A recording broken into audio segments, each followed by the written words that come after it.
அவருடைய ஃபோட்டோ பதிச்ச சென்னை சம்பிரதாயோடைய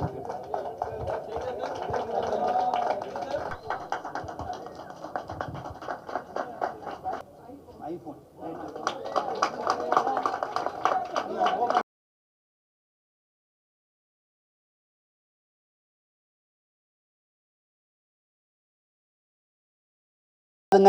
இவ்வளோ பெரிய சக்ஸஸ் நடக்குதுன்னா கண்டிப்பாக அதுக்கு ஒரு பெரிய சாக்ரிஃபைஸ் வேணும், பெரிய டைரக்ஷன் வேணும். ஒரு டைரக்டர் இருந்தால் தான் அது முடியும், ஒரு கேப்டன் இருந்தால் தான் முடியும். அந்த டைரக்டர் மதிப்புக்குரிய Paul sir, please. Sanjeev sir, thank you very much. Right, இந்த நம்ம ஸ்டூடெண்டோடைய உழைப்பு 10 நாள் உழைப்பை பற்றி சஞ்சீவ் சார் சில வார்த்தைகள் பேசினா ஸ்டூடெண்ட்ஸ் ரொம்ப ஹாப்பியாக இருப்பாங்க அப்படிங்க. Paul sir, congratulations. Sendil sir, congratulations. And உங்க டீம்ல இருக்கிற ஒவ்வொருத்தருக்கும் congrats to you too sir. உங்க டீம்ல இருக்கிற ஒவ்வொரு ஸ்டூடெண்ட்டுக்கும் congratulations. And இது வந்து சாதாரண விஷயம், நம்ம பார்க்கறதுக்கு வேணா என்ன சிற்பம் கார்விங் அப்படின்னு தோணும், ஆனால் அதுக்கு பின்னாடி நிறைய உழைப்பு இருக்கு. ஒவ்வொரு விஷயமும் அவ்வளோ பார்த்து செதுக்கியிருக்காங்க. அண்ட் சும்மா கிடையாது, ஒரு ஒலிம்பிக்கு போய் இது வரைக்கும் யாருக்காச்சும் தெரியுமா ஒலிம்பிக்கில் வந்து கல்னரி காவிங்க்கு வந்து அதுவும் ஒரு காம்படிஷன் தான், அதுக்கும் நம்ம கோல்டு மெடல் வின் பண்ண முடியும் அப்படிங்கிறது யாருக்காச்சும் தெரியுமா? சத்தியமாக எனக்கு சார் சொல்கிற வரைக்கும் தெரியல. அப்பேற்பட்ட ஒரு விஷயத்த நம்ம இந்தியாவுக்காக போய் கோல்டு மெடல் ஜெயிச்சுட்டு வந்திருக்காங்கன்னா, இந்தியாவுக்காக கோல்டு மெடல் ஜெயிச்ச எத்தனையோ பேரை நம்ம பாராட்டுறோம். அப்புறம் ஏன் இவங்கள நம்ம பாராட்டக்கூடாது? இவங்களும் இந்தியாவுக்காக தானே ஜெயிச்சுட்டு வந்திருக்கிறாங்க. நல்லா பெருசாக கை தட்டுங்க பஸ். ஒரு சாதாரண விஷயம் கிடையாதுங்க. இந்தியாவுக்காக போய் அவங்க இந்தியாவை ரெப்ரசென்ட் பண்ணி இந்தியாவுக்காக கோல்டு மெடல் வாங்கிட்டு வந்திருக்கிறாங்கன்னா அதுக்கு பின்னாடி எவ்வளோ உழைப்பு இருக்கும், எவ்வளோ டென்ஷன் இருந்திருக்கும், எவ்வளோ பாலிடிக்ஸ் இருந்திருக்கும். போன இடத்துல அந்த போன ஜெர்மனி தானே, ஜெர்மனியில் வந்து எவ்வளோ லாங்குவேஜ் பிரச்சனை இருந்திருக்கும், எவ்வளோ பாலிடிக்ஸ் இருந்திருக்கும். கூட கூப்பிட்டு போன அந்த கேப்டன் வந்து எவ்வளோ விஷயங்களை சமாளிக்க வேண்டி இருந்திருக்கும். இல்லை எங்கள் ஸ்டூடெண்ட்ஸ் நல்லா பண்ணுவாங்க அப்படின்னு சொல்லி அது கன்வின்ஸ் பண்ணி அது கொண்டு வந்து அவங்கள அங்கே உட்கார வைக்கிறதே ஒரு மிகப்பெரிய சாதனை தான்.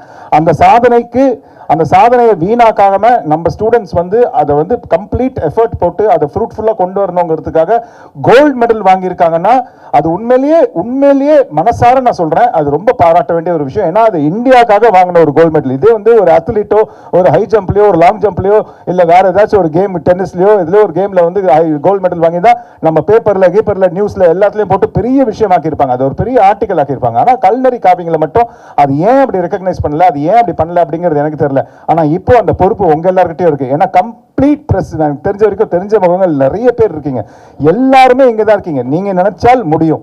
இதையும் ஒரு ஒரு ஆர்ட்டுங்க. இதுவும் ஒரு முக்கியமான விஷயம். அது ஒலிம்பிக்ல போய் இவங்க ஜெயிச்சுட்டு வந்திருக்காங்கிறது ஒரு ரொம்ப மிகப்பெரிய முக்கியமான விஷயம். ஒரு நாட்டில் வந்து எல்லாருக்கும் தெரிய வேண்டிய ஒரு விஷயம் இது. இந்த மாதிரி ஒரு விஷயம் இருக்குது, அது சென்னை சமர்த்தால வந்து இந்த ஸ்டூடெண்ட்ஸ் வந்து சாதிச்சு வந்திருக்காங்க அப்படிங்கிறது தெரிய வேண்டிய ஒரு விஷயம். ஸோ அதை தெரியப்படுத்த வேண்டியது உங்க கடமை. ஒரு ஜேர்னலிஸ்டா இது வந்து ஒவ்வொருத்தரோட கடமை. நான் வந்து வெறும் அந்த மாதிரி ஒரு ஸ்போர்ட்ஸ் ஈவெண்ட்டில் ஜெயிச்சவங்களை மட்டும்தான் போடுவேன் அப்படிங்கிறது தப்பான ஒரு கருத்து. அது உங்களுக்கே நல்லா தெரியும். ஒரு ஜேர்னலிஸ்ட்டாக நம்ம வீட்டு பிள்ளைங்க இந்த மாதிரி ஜெயிச்சாங்கன்னா நம்ம சும்மா விட்டுருவோமா? நம்ம ஒரு ஜேர்னலிஸ்ட்டாக இருக்கும்போது நம்ம சும்மா விட்டுருவோமா? நம்ம வீட்டு பிள்ளைய நம்ம ப்ரமோட் பண்ண மாட்டோமா? அந்த மாதிரி தான் நீங்கள் கண்டிப்பாக நம்ம வீட்டு பிள்ளைங்கன்னு நினச்சிட்டு, என்ன இருந்தாலும் நம்ம இந்தியா பிள்ளைங்க எல்லாருமே நம்ம வீட்டு பிள்ளைங்க தான். ஸோ அந்த மாதிரி நினச்சி நீங்கள் இந்த பிள்ளைங்களை என்கரேஜ் பண்ணுற மாதிரி இதை வந்து வெளியே கொண்டு வர வேண்டியது உங்கள் கையில் தான் இருக்குது. ரொம்ப ரிக்வெஸ்ட்டாக கேட்டுக்கிறேன், இது சாதாரண விஷயமான எடுத்துக்காதீங்க. தயவுசெய்து கொஞ்சம் சீரியஸாக எடுத்து இதை நல்லா ப்ரமோட் பண்ணி தருவீங்கன்னு நான் நம்புறேன்னா, எல்லாரையுமே நான் நம்புறேன்னா ப்ளீஸ். தேங்க்யூ. அந்த சிற்பம் வாட்டர் மெலனில் பண்ணியிருக்கிறாங்க. வாட்டர் மெலனில் பண்ணும்போது அது எனக்கு அதோட டெக்னிக்கல் விஷயங்கள் தெரியாது. பட் எனக்கு மண்டை கெட்டின வரைக்கும் நான் சொல்கிறேன், வாட்டர் மெலன் வந்து கொஞ்சம் சாஃப்டாக இருக்கும். அந்த சாஃப்டான விஷயத்தில் நம்ம கார்விங் பண்ணும்போது உள்ளே இறங்கிடும். ஸோ அந்த வாட்டர் மெலனை ஃபஸ்ட்டு நம்ம ஹார்ட் பண்ணணும். அப்படி எனக்கு தெரிஞ்சது நான் சொல்கிறேன். இப்போ அதை தொட்டு பார்த்தா அவ்வளோ ராக் ஹார்டாக இருக்குது. அது என்னன்னு கேட்டால் ஐஸில் வச்சுருக்காங்க. ஐஸில் வச்சு அதை நல்லா ஹார்ட் பண்ணி அதுக்கப்புறம் அந்த சிற்பத்தை அதை பண்ணி மறுபடியும் கொண்டு வந்து இப்போ ஏசியில் வைக்கும் போது அது அப்படியே நிற்கிது, ஸ்ட்ராங்காக நிற்கிது. பட் அது அந்த வாட்டர் மெலனில் அந்த கார்விங் பண்ணும்போது எவ்வளோ எஃபர்ட் இருந்திருக்கும். Day and night. இப்போ இங்கே இருக்கிறது ஒரு 10 பேர் இருப்பாங்க. 10 பேரா 12 பேரா 13 பேர் 12-13 பேர் இருக்கிறாங்க இந்த டீமில். இந்த 13 பேர் 69 விஷயங்கள் பண்ணோம். ப்ளஸ் அந்த நடுவில் இருக்கிறதையும் பண்ணோம், விசிலையும் பண்ணோம், அந்த மயிலையும் பண்ணோம்னா எவ்வளோ எஃபர்ட் போட்டிருப்பாங்க டே அண்ட் நைட் அப்படிங்கிறத யோசிச்சு பாருங்க. அண்ட் கார்விங் அப்படிங்கிறது வந்து it is not an ordinary art, it is something very very special. I would say, because it is not in everybody's hands. It cannot fall into everybody's hands. It has to fall into very rare hands. And the special hands இருந்தால் மட்டும்தான் அந்த carving சிற்பம் அப்படிங்கிற ஒரு விஷயத்தை நம்மளால பண்ண முடியும். அந்த ஸ்பெஷல் ஹேண்ட்ஸ் வந்து கடவுள் வந்து இந்த பசங்க எல்லாருக்குமே கொடுத்துருக்காரு அப்படிங்கிறது நான் ரொம்ப ரொம்ப சின்சியராக நம்புறேன். ஏன்னா இந்த பசங்க வந்து இந்த காவிங் ஒவ்வொன்றும் பண்ணும்போது 69 படங்கள் பண்ணியிருக்கிறாங்க. அந்த ஒவ்வொரு விஷயம் 68 அந்த ஒவ்வொரு விஷயமும் பண்ணும்போது அவ்வளோ எஃபர்ட் போட்டிருப்பாங்க. டே அண்ட் நைட் பண்ணியிருப்பாங்க. பேரண்ட்ஸோட கான்டாக்ட் பண்ணியிருக்க மாட்டாங்க, சாப்பிட்ருக்க மாட்டாங்க, தூங்கியிருக்க மாட்டாங்க.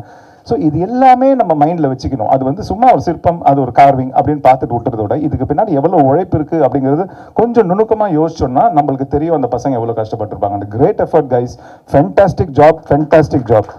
ஏன்னா அவ்வளோ கஷ்டம் அது.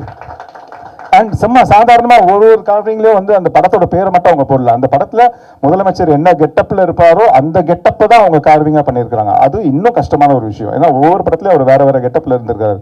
ஸோ அந்த கெட்டப்பை வந்து ரீக்ரியேட் பண்ணுறதுங்கிறது that is also a very beautiful thing to do and a very difficult task to do. அதை அந்த ஸ்டூடெண்ட்ஸ் பண்ணியிருக்கிறாங்க. இந்த வயசில் இவ்வளோ சாதிக்கிறாங்க, கோல்டு மெடல் போய் வாங்கிட்டு வந்திருக்கிறாங்கன்னா இந்த பாப்பெல்லாம் பாருங்கள், அது கையா இல்லை மெஷினான்னு கூட தெரியல. 1 ஹவரில் வந்து 76 பண்ணியிருக்குதான். அப்போ 76வது 90வது ரிப்பப்ளிக் டேலாம் வரும்போது என்னம்மா பண்ணுவேன்? ஸோ 76th ரிப்பப்ளிக் டேக்கு 76 காவிங்ஸா, அது வந்து எவ்வளோ பெரிய விஷயங்க அதெல்லாம்.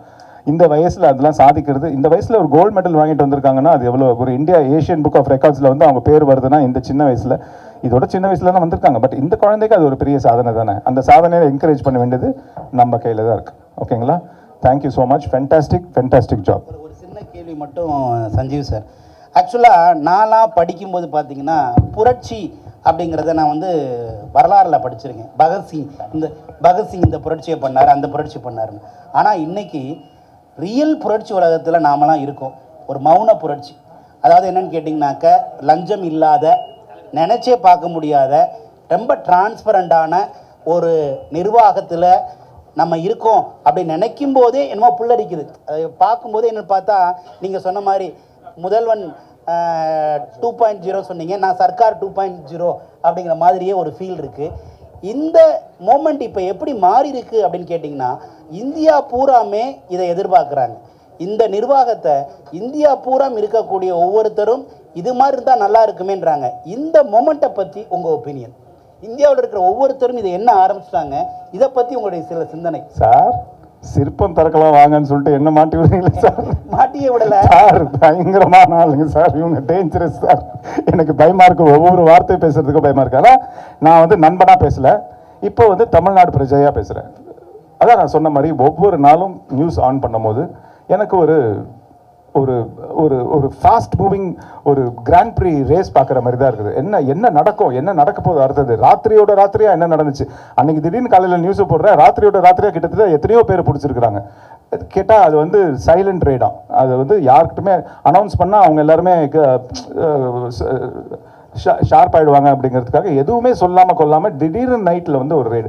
ஸோ இந்த மாதிரி ஒரு விஷயங்கள் தான் சார் சொன்ன மாதிரி த்ரூ அவுட் இந்தியா வந்து எல்லா சீஃப் மினிஸ்டரும் இப்படி இருந்தால் நல்லா இருக்குமே அப்படிங்கிறது வந்து எல்லாருமே எதிர்பார்க்குற ஒரு விஷயம். சுருக்கமாக சொல்லணும்னா, ஒரு எப்படி சினிமாவில் ஒரு ட்ரெண்ட் செட்டராக இருந்தாரோ, எத்தனையோ பேரியரை உடச்சி, எத்தனையோ தடைகளை உடச்சிட்டு தான் அவர் அந்த லெவலுக்கு வந்தார். உங்களுக்கு தெரியும், உங்கள் எல்லாருக்குமே ஒவ்வொருத்தருக்கும் தெரியும் நான் என்ன சொல்ல வரேன்னு. நான் பேர் சொல்ல விரும்பலை. எவ்வளோ பேர் பெரிய ஆளுங்கள்லாம் இருந்தாங்க. அது எல்லாத்தையும் தாண்டி உடச்சி அவங்களோட பெரிய ஆளாக வரணுங்கிறது சினிமாவில் எவ்வளோ பெரிய கஷ்டமான விஷயம் அப்படிங்கிறது தெரியும். கிட்டத்தட்ட அங்கே வந்துட்டார். நான் கிட்டத்தட்ட அங்கே வந்துட்டாருன்னு ஏன் சொல்கிறேன்னு உங்களுக்கு தெரியும். அங்கே இருக்கிறவங்க அங்கே இருக்கிறாங்க, வந்துட்டார், ஈக்குவலாக வந்துட்டார். அதுக்கப்புறம் வந்து பீக்கில் இருக்கும்போது சரி வேண்டாம், நான் இந்த பக்கம் வரேன். அங்கே சாதிச்ச தெரிஞ்சவருக்கு இங்கே சாதிக்க தெரியாதாங்க. அங்கே வந்து ஜெயிக்க தெரிஞ்சவருக்கு இங்கே ஜெயிக்க தெரியாதா? அங்கே தடைகளை உடைக்க தெரிஞ்சவருக்கு இங்கே தடைகளை உடைக்க தெரியாதா? அங்கே எதிர்ப்புகளை சமாளிக்க தெரிஞ்சவருக்கு இங்கே எதிர்ப்புகளை சமாளிக்க தெரியாதா? எல்லாம் ஒன்று தான். இங்கே கொஞ்சம் அதிகமாக இருக்கும், அதை சமாளித்து வருவார் அப்படிங்கிற நம்பிக்கை ஒரு தமிழ்நாடு பிரஜையாக, ஒரு ஒரு முதலமைச்சரின் நலன் விரும்பியாக எனக்கு இருக்குது. அவருக்கு நான் ஓட்டு போட்டிருக்கிறேன். ஸோ நான் அது அவர்கிட்ட இருந்து எதிர்பார்க்குறேன். அந்த எதிர்பார்ப்பு நான் மட்டும் எதிர்பார்க்கல, தமிழ்நாட்டில் இருக்கிற ஒவ்வொருத்தவங்களும் எதிர்பார்க்குறாங்க. ஸோ நிச்சயமாக அந்த எதிர்பார்ப்புக்கு எந்த விதத்துலேயும் அவங்களுக்கு ஏமாற்றத்தை கொடுக்காம முழுசாக இன்னும் 100%, 200% அவங்களை திருப்திப்படுத்துகிற மாதிரி தான் ஒரு ஆட்சி நடத்துவார் அப்படிங்கிறது நான் இந்த நிமிஷம் வரைக்கும் நம்பிட்டு இருக்கிறேன். இனிமேலும் அதான் நான் நம்புவேன். அது நம்ம நம்பிக்கையை வீண் போகாமல் அதை நிறைவேற்ற வேண்டியது அவரோட கடமை. நிறைவேற்றி காட்டுவார் உங்களுக்கு. நீங்களும் அதை பார்க்க தான் போகிறீங்க, நீங்களும் சந்தோஷப்பட தான் போகிறீங்க, உங்கள் குழந்தைங்க சந்தோஷப்பட தான் போகிறாங்க, எல்லாருமே சந்தோஷப்படுவோம். அந்த மாதிரி ஒரு ஆட்சி தான் இதுக்கு மேலே தமிழ்நாட்டில் வரும். சுருக்கமாக சொல்லணும்னா, எனக்கு தெரிஞ்சு இது யாருமே என்கிட்ட சொல்லலைங்க, இது மறுபடியும் உங்ககிட்ட சொல்கிறேன், இது என்னோட ஒப்பீனியன். எனக்கு தெரிஞ்சு இன்னும் ஃபியூ இயர்ஸில் தமிழ்நாடு வந்து சிங்கப்பூர் மாதிரி மாறினா கூட அது ஆச்சரியப்படுறதுக்கு எனக்கு எதுவுமே இல்லை. அந்த அளவுக்கு நான் சொல்கிறது, அந்த அளவுக்கு மெடிக்கல் ஃபெசிலிட்டி. ஏன்னா சிங்கப்பூர் சிட்டிசனுக்கு வந்து உள்ள மெடிக்கல் ஃபெசிலிட்டிலாம் பிரமிச்சு போயிடுவோம் நம்ம போய் பார்த்தோம்னா. Education, medical facility and security, இது மூணுமே வந்து சிங்கப்பூரில் வந்து தைரியமாக இருக்கலாம். ஏன் சொல்கிறாங்க சிங்கப்பூர், மலேசியா, சிங்கப்பூர்லாம் போனால் தைரியமாக வெளியில் நடந்து போகலான்னு? ரொம்ப அது வந்து என்னென்னா அந்தளவுக்கு அங்கே வந்து சேஃப்டி இருக்குது. இம்மீடியட் ஒரு ஆக்ஷன் எடுப்பாங்க. ஸோ எனக்கு தெரிஞ்சு அந்த மாதிரி ஒரு நல்ல ஒரு சந்தோஷமான ஒரு தமிழ்நாட்டை என்னோட தொலைநோக்கு பார்வையில் நான் பார்க்குறேன். அது கூடிய சீக்கிரம் நடந்துரும்னு நான் நம்புகிறேன். ஆனால் எல்லாருக்கும் முதல்ல வணக்கம். அண்ணா வணக்கம்ண்ணா. ஹாய் சொல்லுமா? ஹாய். சரி, ரொம்ப சந்தோஷமா இருக்கு இன்னைக்கு இந்த விழாவில் நானும் பங்கேற்றதுல எனக்கு ரொம்ப சந்தோஷம். ஏன்னா இது வந்து நம்ம முதலமைச்சர், அவர் நாயகன் முதல் ஜனநாயகன் வரை, அதாவது ஒரு இளைய தளபதி முதல் முதலமைச்சர் வரை அவரோட அந்த லைஃப் ஜேர்னியை தான் சிற்பக்கலை விழாவா நம்மளோட ஹோட்டல் மேனேஜ்மெண்ட் ஸ்டூடெண்ட்ஸ் தானே சார், ஹோட்டல் மேனேஜ்மெண்ட் ஸ்டூடெண்ட்ஸ் ரொம்ப அழகாக செதுக்கி இருக்காங்க. அந்த ஒரு ஃபங்க்ஷனுக்கு, அதாவது என் நண்பன் ஒரு முதலமைச்சர், அந்த முதலமைச்சரோட ஃபங்க்ஷனுக்கு என்ன கூப்பிட்டது வந்து உண்மையிலேயே நான் வந்து சென்னை சமர்த்தாக்கும் பூமிநாதன் சாருக்கும் உண்மையிலே ரொம்ப கடமைப்பட்டிருக்கேன். ரொம்ப ரொம்ப நன்றி சார் என்னை கூப்பிட்டதுக்கு. ஏன்னா எனக்கு ரொம்ப சந்தோஷமாக இருக்குது. சந்தோஷத்தை தாண்டி எனக்கு ரொம்ப பெருமையாக இருக்குது. ஏன்னா அது ஏவியில் கொஞ்சம் தப்பாக சொல்லிட்டாங்க, 30 வருஷம் இல்லை 35 வருஷம் நட்பு இது. ஸோ இந்த 35 வருஷம் நாங்கள் எப்படி ஆரம்பிக்கும் போது என்னெல்லாம் பேசியிருக்கிறோம் அப்படிங்கிறது எங்களுக்கு தான் தெரியும். ஸோ அந்த லாயோலா காலேஜுக்குள்ளே அங்கே தான் எங்கள் நட்பு ஆரம்பிச்சது. அந்த நட்பு ஆரம்பிக்கும் போது எவ்வளோ மனசில் இருக்கிற ஆசைங்கள்லாம் நம்ம பேசியிருக்கோம். ஆசைகள்லாம் பேசிட்டோம், ஆனால் அந்த ஆசைகள்லாம் நிறைவேறும். அந்த ஆசைகள் லிஸ்ட்டில் இது இல்லவே இல்லை. முதலமைச்சர் அப்படிங்கிறது இல்லவே இல்லை. அது தானாக ஜனங்கள் வந்து உருவாக்கி கொடுத்த ஒரு விஷயம். ஜனங்களுக்காக அவர் ஏதாச்சும் செய்யணும்னு நினச்ச ஒரு விஷயம்தான் முதலமைச்சர். அவர் வந்து ஒரு பெரிய நடிகன் ஆகணும் அப்படின்னு நினச்சாரு. ஸோ அந்த பெரிய நடிகன் அப்படிங்கிறது ஒரு ஆசை, ஒரு கனவாக இருந்துச்சு. அந்த ஆசை, அந்த கனவு நிறைவேறுமா அப்படிங்கிறது அன்னைக்கு 35 வருஷம் முன்னாடி ஒரு பெரிய கொஸ்டின் மார்க் தான். அது உங்கள் எல்லாருக்குமே தெரியும். நிறைய பேர் அவரை விமர்சனம்லாம் பண்ணியிருக்கிறாங்க நடிகனாக ஆரம்பிக்கும் போது. அது எல்லாத்தையும் உடச்சி, எல்லாத்தையும் தாண்டி பியூர் டெடிகேஷன், டிட்டர்மினேஷன் அப்படின்னு தான் நான் சொல்லுவேன். அதாவது வைராக்கியம். எது நடந்தாலும் சரி நம்ம விட்டு கொடுக்கக்கூடாது. எது நடந்தாலும் சரி, எவ்வளோ அசிங்கப்படுத்தினாலும் சரி, எவ்வளோ நம்மளை போட்டு அமுக்கினாலும் சரி, எவ்வளோ நம்மளை பின்னாடி தள்ளினாலும் சரி, நம்ம 4 படி ஏறி 10 படி கீழே இறங்கினாலும் சரி, நம்ம மறுபடியும் 14 படி ஏறி மேலே போய் நிற்போம் அப்படிங்கிற அந்த ஒரு வைராக்கியம் தான் அவர் மனசுக்குள்ளே என்றைக்குமே இருக்கும். இது நான் வந்து இன்றைக்கி அவர் முதலமைச்சருங்கிறதுனால மிகப்படுத்தி பேசலைங்க. சத்தியமாக உங்கள் எல்லாருக்குமே தெரியும் நான் பேசுகிறது உண்மைன்னு. ஏன்னா அவ்வளோ ஒரு வைராக்கியம் அவர் மனசுக்குள்ளே இருந்திருக்குது. எல்லாத்தையும் தாண்டி அந்த டிட்டர்மினேஷனோட இன்றைக்கி வந்து ஒரு நம்பர் 1 ஆக்டராக, அதாவது திரையுலகமே திரும்பி பார்க்கக்கூடிய, திரையுலகமே வேணும் அப்படின்னு சொல்லக்கூடிய ஒரு நம்பர் 1 ஆக்டராக அவர் வந்து நின்னார். அதுக்கப்புறம் சும்மா இருந்தவரை நோண்டி சொராண்டி பிராண்டி விட்டுட்டு அதுக்கப்புறம் வந்து ஐயையோ வயிற்று வலிக்குதேன்னு சொன்னால் என்ன அர்த்தம் சொல்லுங்கள்? அதுக்கப்புறம் அவர் வளர்ந்து இன்னைக்கு ஆலமரமாக ஒரு காட்டு மரமாக நிற்கிறாரு. இப்போ யாராலையும் எதுவுமே செய்ய முடியாத நிலைமைக்கு நிற்கிறாரு. ஏன்னா அவர் ஜனங்களுக்கு வந்த 10 நாள்லேயே எவ்வளோ விஷயங்கள், நல்ல விஷயங்கள் செஞ்சுட்டு இருக்காருங்கிறது நம்ம எல்லாருக்குமே நல்லா தெரியும். ஆனால் ஏதாச்சும் தலையாட்டினீங்கன்னா நீங்கள் என்ன ரிசீவ் பண்ணுறீங்கிறது எனக்கு தெரியும். ஓகேவா? ஸோ அவர் வந்து எவ்வளோ இந்த 10 நாள் தான் ஆச்சு, 2 வாரம் தான் ஆச்சு. அதுக்குள்ளே அவர் எவ்வளோ நல்ல விஷயங்கள் செய்கிறாருங்கிறது எனக்கே வியப்பாக இருக்குது, ரொம்ப பிரமிப்பாக இருக்குது பார்க்குறதுக்கு. ஒரு நாளும் வந்து மெசேஜ் தான். இப்போ வந்து அவர் பிஸியாக இருக்கிறாரு, அதனால் நான் ரெகுலராக ஃபோன் பண்ணி டிஸ்டர்ப் பண்ண விரும்பல. ஸோ மெசேஜ் மட்டும் சூப்பர். என்ன இதெல்லாம் வந்து அவர் யோசிப்பாரா அப்படிங்கிற ஒரு கூட இருந்த எனக்கே தெரியல. இவ்வளோ யோசிப்பாரா, இவ்வளோ பண்ணுவாரா, இவ்வளோ நல்லது செய்வாரா? அதுவும் வந்து 10 நாள்லேயே வந்து டக்குன்னு ஒரு முதல்வன் படம் பார்க்குற மாதிரி இருக்குது எனக்கு. டெய்லி நியூஸ் திறந்தாலே, டிவி ஆன் பண்ணாலே இன்னைக்கு என்ன முதல்வன் என்ன செஞ்சுருக்கிறாரு அந்த மாதிரி தான் எனக்கு ஒரு ஃபீலிங் வருதே தவிர, ஒரு முதலமைச்சர் அப்படிங்கிற ஒரு முதலமைச்சர்னா ஸ்லோவாக அப்படியே பிக்கப் பண்ணிட்டு வருவாங்க. இவர் வந்தோன்னா அது ரெடியாக Mr. Mario, please excuse me. I'm sure you don't understand a bit of whatever I'm talking, but I'm talking about the Chief Minister of Tamil Nadu, who happens to be my 35-year-old friend and my classmate. So, அதான். So அந்த ஒரு வைராக்கியம், determination தான். நான் மறுபடியும் சொல்கிறேன், மிகப்படுத்தி பேசலை. இப்போ இந்த ஏவி பார்த்ததுனால நான் சொல்கிறேன், அதே வைராக்கியம், அதே டிட்டர்மினேஷன் தான் நான் இங்கே இவர்கிட்ட நான் பார்க்குறேன். ஏன்னா ஆரம்பிக்கும் போது 2010 தானே சார், ஆரம்பிக்கும் போது வெறும் ஒரு ஃபியூ பீப்புள் தான் ஃபேக்கல்ட்டி ஸ்டாஃப் இருக்கிறாங்க, வெரி ஃபியூ ஸ்டூடெண்ட்ஸ் தான் இருந்திருக்கிறாங்க. ஆனால் இன்னைக்கு ஒரு விஸ்வரூபம் எடுத்து இன்னைக்கு இவ்வளோ தூரம் வளர்ந்து இத்தனை ஸ்டூடெண்ட்ஸை படிக்க வச்சு இத்தனை ஸ்டூடெண்ட்ஸ்க்கு வெளிநாட்டில் வேலை வாங்கி தந்து இத்தனை ஸ்டூடெண்ட்ஸ்க்கு வந்து வெளிநாட்டுக்கு போனால் ஒரு அங்கீகாரம் கிடைக்குதுன்னா அதுக்கு காரணம் சென்னை சமர்த்தா தான். அதுக்கு காரணம் சாரோட வைராக்கியமும் அவரோட குரோத்தும் அவரோட கடவுள் நம்பிக்கையும் தான்.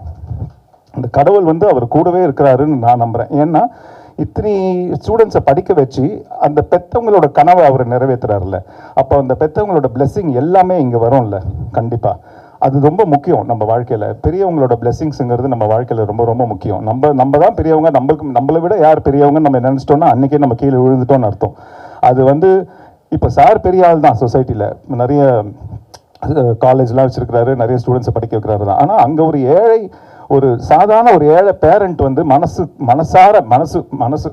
மனசு குளிர்ந்து அந்த தம்பி நல்லா இருக்கணும் அப்படின்னு யோசிச்சாலே போதும், இங்கே 10 மடங்கு அந்த பிளெஸிங் வரும். அந்த மாதிரி ஒரு பிளெஸிங் தான் இவருக்கு நாளுக்கு நாள் வந்து கிட்டத்தட்ட எத்தனையோ 1000 பேரண்ட்ஸ் கிட்டேருந்து வந்துட்டு இருக்குதுன்னு அப்படின்னு நான் நம்புகிறேன். ஸோ எப்படி அந்த முதலமைச்சர்கிட்ட நான் அந்த ஒரு வைராக்கியமும் டிட்டர்மினேஷனும் பார்த்தனோ அதே தான் நான் இங்கேயும் பார்க்குறேன். இன்னைக்கு அவரோட ஹோட்டல் மேனேஜ்மெண்ட் ஸ்டூடெண்ட்ஸ் வந்து அந்த சிற்ப கலை விழா நான் சொன்ன மாதிரி முதலமைச்சரோட குரோத்தை வந்து ஆரம்பத்துலேருந்து இன்னைக்கு வரைக்கும் உள்ளதை சிற்பமாக செதுக்கி உங்கள் முன்னாடி ப்ரெசென்ட் பண்ண போகிறாங்க. இது வந்து ஸ்டூடெண்ட்ஸோட உழைப்பு, கிட்டத்தட்ட ரொம்ப நாள் உழைப்பு இது. அதனால தயவு செய்து எல்லாரும் அதை அழகாக கேப்சர் பண்ணி அதை அழகாக ப்ரொமோட் பண்ணணும் அப்படின்னு நான் ரொம்ப தாழ்மையோடு கேட்டுக்கிறேன். ஏன்னா அது வந்து அந்த ஸ்டூடெண்ட்ஸோட உழைப்பு மட்டும் இல்லை, கம்ப்ளீட் இங்கே இருக்கிற சென்னை சமர்த்தாவில் இருக்கிற ஃபேக்கல்ட்டி, பூமிநாதன் சார் ஃபேக்கல்ட்டின்னு ஸ்டாஃப், இவங்க எல்லாரோட உழைப்பும் அதில் இருக்குது. இது எல்லாத்தையும் தாண்டி அந்த பெற்றவங்களோட கனவு அதுக்கு பின்னாடி இருக்குது. என் பசங்க அன்றைக்கி கஷ்டப்பட்டு ஒரு விஷயம் செஞ்சுருக்கிறாங்க. எப்போ ஃபோன் பண்ணாலும் சிற்பம், அந்த வேலையாக இருக்கிற அம்மா, அந்த வேலையாக இருக்கிற அப்பா, அந்த வேலையாக இருக்கிற தாத்தா, அந்த வேலையாக இருக்கிற பாட்டின்னு சொல்லியிருப்பாங்க. ஸோ இவன் என்னதான் வேலை செஞ்சான் அப்படிங்கிறத வந்து அந்த பேரண்ட்ஸுக்கும் அந்த கிராண்ட் பேரண்ட்ஸுக்கும் அந்த அக்காங்களுக்கும் அந்த தம்பிங்களுக்கும் அந்த தங்கச்சிங்களுக்கும் கொண்டு போய் சேர்க்க வேண்டியது வந்து உங்களோட கடமை. உங்கள் வீட்டு பிள்ளைகளாக நினச்சி இது நல்லா ப்ரமோட் பண்ணி கொடுங்க. ரொம்ப ரிக்வெஸ்ட் பண்ணி கேட்டுக்கிறேன். மேடம் ஃபாஸ்ட்டாக பேசணுமா? நான் பேசும்போது யாரும் கை தட்டக்கூடாது. ரொம்ப சந்தோஷமாக இருக்கும்ல? பேசி முடிச்சிட்ட பிறமும் கை தட்டக்கூடாது. இன்னும் சந்தோஷமாக இருக்கும்ல? நான் பேசிகிட்டு இருக்கும் போதே கை தட்டணும், ஓகேவா? அப்போ தான் எதுவுமே புரியாது. ரெடியா? அடிக்கடி சொல்கிற விஷயம் தான், ஆனால் இது சென்னை சாமிரத்தாக்க கரெக்டாக சிங்க் ஆகும்னு நான் நம்புகிறேன். பேசலாமா? அண்ணா என்னண்ணே எங்கண்ணே வந்திருக்கோம்? நம்ம யாராச்சும் தவறிட்டாங்களா? நல்ல விஷயத்துக்கு தானே வந்திருக்கோம். சந்தோஷமாக இருக்குண்ணே, சந்தோஷமாக சொல்லுங்கள். ஆரம்பிக்கலாமா? தோற்றங்களை மட்டும் பல மாற்றங்களை கொண்டு நாளும் பக்கத்தில் நாட்களை தாண்டி கலைகளை தாண்டி எதிர்களை எதிர்கொண்டு பல எதிர்பார்ப்புகளோடு இருக்கும் நம்ம சென்னை சமர்த்தாக்கு தோல்வியுமில்லை துயரமில்லை தோழனாக நின்று தோல் கொடுப்பீங்க நம்பிக்கையோடு விடைபெறுகிறேன். மீண்டும் உங்களை அடுத்த மேடையில் சந்திக்கும் வரை உங்களிடம் விடைபெறுவது சஞ்சீவ். ஏதாவது புரிஞ்சுதா? ஏதாவது கொஞ்சமாவது புரிஞ்சுதா? தோற்றங்களை மாற்றி பல மாற்றங்களை கொண்டு நாளும் பகிர்ந்து பல நாட்களை தாண்டி எதிரிகளை தாண்டி பல எதிர்பார்ப்புகளோடு இருக்கும் நம்ம சென்னை சமர்த்தாக்கு தோல்வியும் இல்லை துயரமும் இல்லை, தோழனாக நின்று தோல் கொடுப்பீங்கிற நம்பிக்கையோடு விடைபெறுகிறேன். மீண்டும் உங்களை அடுத்த மேடையில் சந்திக்கும் வரை உங்களிடமிருந்து விடைபெறுவது சஞ்சீவ் அப்படின்னு சொன்னேன். இப்போ சொல்ற புரியுதான் பாருங்க. தோற்றங்களை மாட்டி பல மாற்றங்களை கொண்டு நாளும் பக்கத்தில் நாட்களை தாண்டி கலைகளை தாண்டி எதிர்களை எதிர்கொண்டு பல எதிர்பார்ப்புகளோடு இருக்கும் நம்ம சென்னை சமரத்துக்கு தோல்வியும் இல்லை துயரமும் இல்லை, தோழனாக நின்று தோல் கொடுப்பீங்கிற நம்பிக்கையோடு விடைபெறுகிறேன். மீண்டும் உங்களை அடுத்த மேடையில் சந்திக்கும் வரை உங்களிடமிருந்து விடைபெறுவது சஞ்சீவ். ஓகேவா?